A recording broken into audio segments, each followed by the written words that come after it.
नमस्कार दोस्तों, कैसे हैं आप सब लोग? आई होप अच्छे होंगे और स्वस्थ होंगे। तो आज की वीडियो में मैं आपके लिए लेके आया हूँ करंट अफेयर्स के 12th मार्च के क्वेश्चंस। तो आइए एक एक करते हैं क्वेश्चंस को शुरू।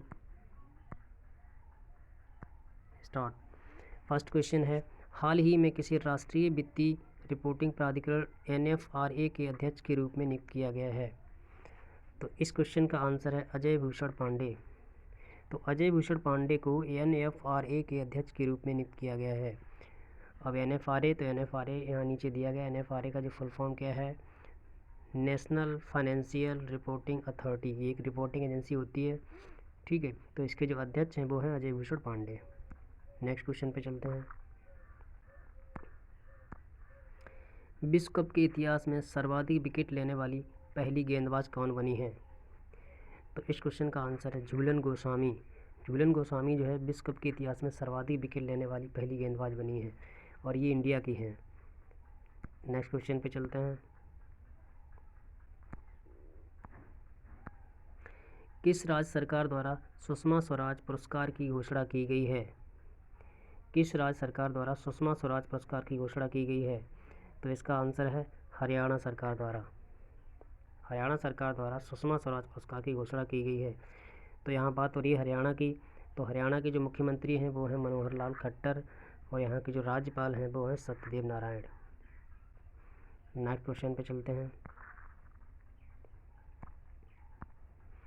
हाल ही में किस राज्य में तैरते हुए सौर ऊर्जा संयंत्र की स्थापना की गई है?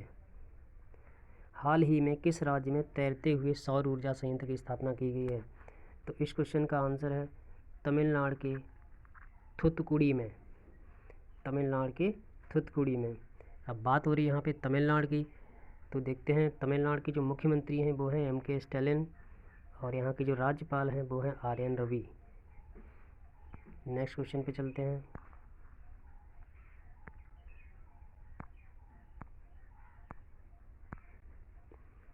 तमिलनाडु के थूथुकुडी में तैरते हुए सौर ऊर्जा संयंत्र की स्थापना किसके द्वारा की गई है? तमिलनाडु की थूथुकुडी में तैरते हुए सौर ऊर्जा संयंत्र की स्थापना जो है किसके द्वारा की गई है? तो इसका आंसर है petrochemical industry corporation limited. Petrochemical industry corporation limited के द्वारा इसकी स्थापना की गई है।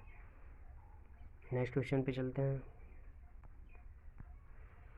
हाल ही में राष्ट्रीय युवा संसद महोत्सव 2022 के किस संस्करण का उद्घाटन किया गया है?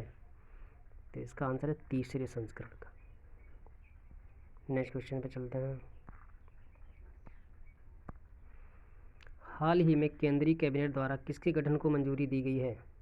हाल ही में केंद्रीय कैबिनेट द्वारा किसके गठन को मंजूरी दी गई है? तो इसका आंसर है राष्ट्रीय भूमि मुद्रीकरण निगम। राष्ट्रीय भूमि मुद्रीकरण निगम को मंजूरी दी गई है। नेक्स्ट क्वेश्चन पे चलते हैं। हर साल विश्व गुर्दा दिवस कब मनाया जाता है?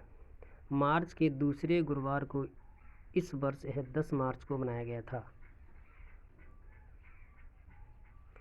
विश्व गुर्दा दिवस जो है मार्च के दूसरे गुरुवार को इस वर्ष 10 मार्च को मनाया गया था विश्व गुर्दा दिवस। नेक्स्ट क्वेश्चन पे चलते हैं।